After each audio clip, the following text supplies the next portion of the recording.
So say That's your maybe name. names and the countries, Yeah. then we can start the conversation. Okay. Good morning, how are you? I'm doing fine. Yeah. Yeah. I'm Waidanje and I'm from here, Kenya. Right. My name is Abel, and I've come to the Nigeria. I've come from Nigeria to Nairobi to attend the World Social Forum. This World Social Forum. It is World Social Forum, isn't it? So we are your hosts here. Yeah, you are our host. Actually, we came from Nigeria to learn quite a number of things to take back to our country. In the first instance, like in 2007, so many elections will be held all over Africa. And today, we from Nigeria want to discuss the issue of election in Nairobi here. And we invited some cross-section speakers from some countries of Africa to come and discuss election and social change in Africa, so that our people will now know the mandate protection issues. Now, quite a number of them, particularly look at women. If votes and budgets are made at the end of or the beginning of each year, but then at the end, maternity hospital will not be built for the women, and when they are delivering, they have so many problems accessing healthcare facilities. So that is why we are here today and want to talk about election issues. Okay. So do you have an election here in Nigeria? Yes, 2007 is an election year in Nigeria. At the moment, I think maybe when we finish, I will avail you of certain materials we have for the election in Nigeria. Registration of voters is going on at the moment. It has not been actually handled very well because they are changing from manual registration to electronic registration, which is making the pace slower.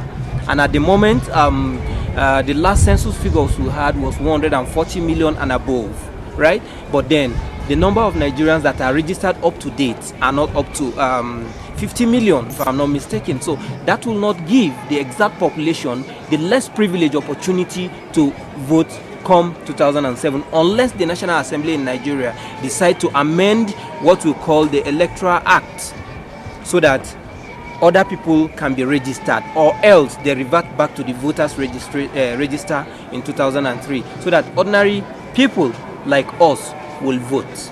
And that is why we want the story to go around Africa. Let people know who you vote for is very important. Don't throw your vote out anyhow. Here is almost the same like you are talking about Nigeria, but here is a bit different, a little bit different, because here we want to return the president who was the incumbent. We want him back. Some of us, the majority, want him because he has shown quite a significant change from the old form of government to the new one we have now. It has gone for the last 4 years, and some of us are very happy with the way the government is running the country, but still the opposition is still against the way it's ruling, it's governing. So there is that conflict between the opposition and the government of the day. But we hope, and that is our hope, most of us, we want the president to have a second term, the next election.